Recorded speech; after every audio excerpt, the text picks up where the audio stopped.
Hey, what's up you guys? Bloody Jacob here to bring you a quick video just sort of giving my thoughts on Vikings Season 5A, the first half of Season 5. I do know that Season 5B, the second half, just started.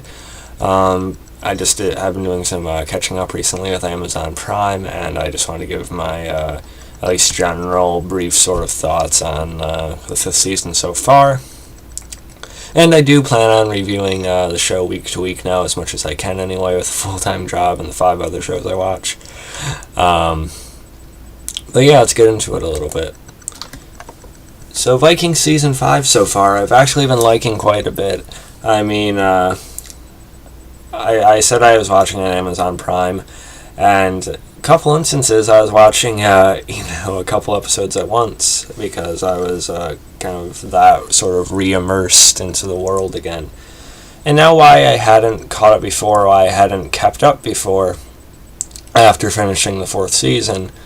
I think I remember watching the 5th season premiere, but I didn't watch anything past that. And why I didn't, I don't know, just with Ragnar gone and everything like that, it just left and still leaves a major void for me. Now, Travis Fimmel, I think he gave such an incredible performance as Ragnar Lothbrok over the 4 seasons he was in.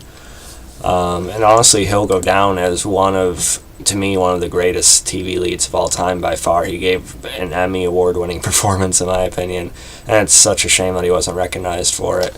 I have the shirt right here. I definitely need more Viking shirts, but here's one of them. Kind of cool.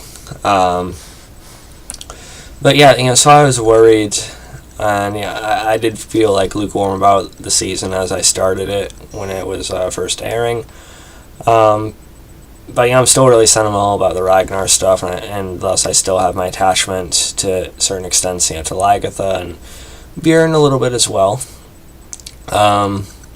But I just never felt like I could latch on to anyone the way I did to Ragnar anymore, and I still can't really, in a way. And perhaps that's right. They're not trying to make another Ragnar Lothbrok. Really, they're not trying to turn someone into him to replace him or anything like that. So it makes sense that there wouldn't be any character left like that, right?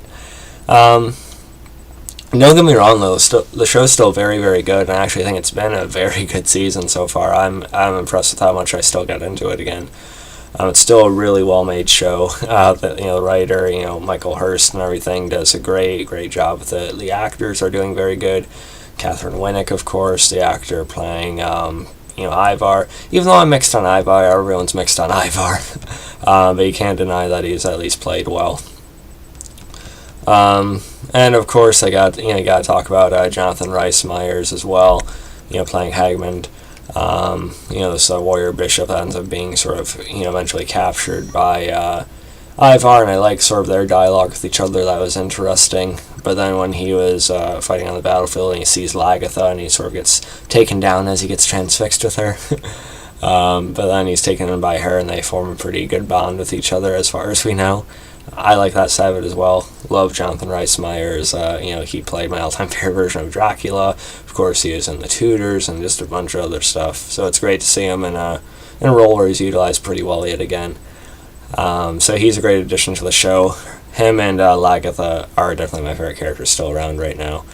Now there's some lesser interesting stuff. I think the whole King Harold thing and his brother was getting a little bit tired, although that wrapped up in a way. I didn't really care for the Harold and Astrid thing.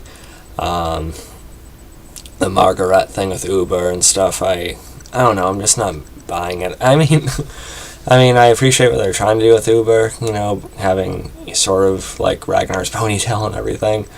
And he's his own character, but I don't know, just some of the brothers besides Ivar and Bjorn are kind of bland to me. But it's alright. Still very, very good. I think the show's had a very good pacing this season as well. The build up to, Ivar aligning with Harold to try and, because he's so still hell-bent on killing Lagertha.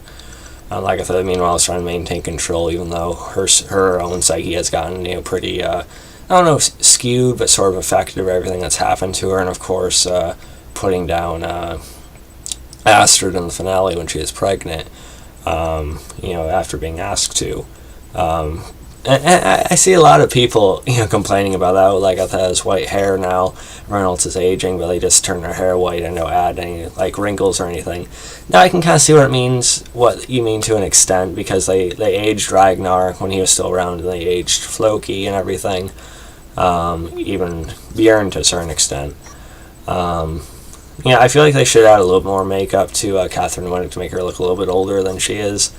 But as far as like the white hair thing, I don't think it's as big of a deal as people are making it out to be. Because I'm not sure, I could be wrong, but I don't know if it was really specified how much of a passage of time there was to seeing her sort of huddled with her white hair in the mid-season finale. I don't think it was really much time at all, so I think they tried to make it known that it was due to like stress and sort of just trauma over what she had to do.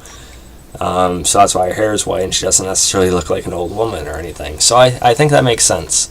So I don't think it's worthy of commenting about it every post like they do.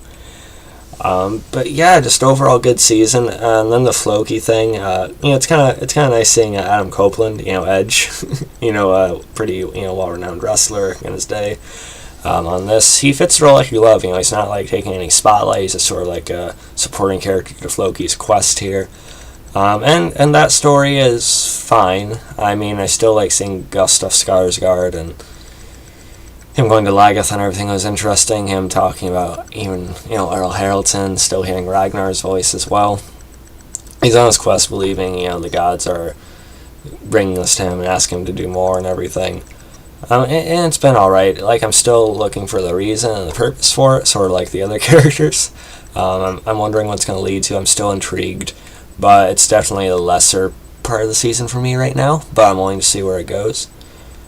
But yeah, overall, I still think it's been a very good season so far. I've been enjoying it. I mean, I'll start an episode, and when I just check the time once, it'll already be probably more than halfway over or something, so I'm definitely into it.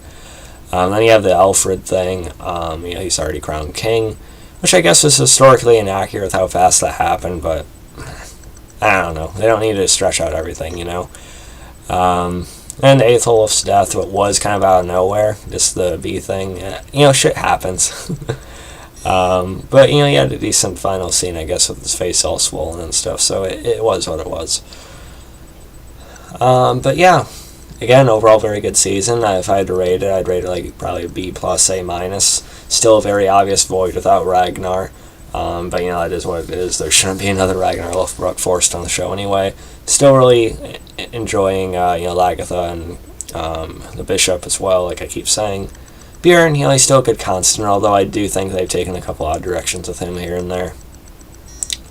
But yeah, so definitely excited to see where it's going to lead into the rest of the season.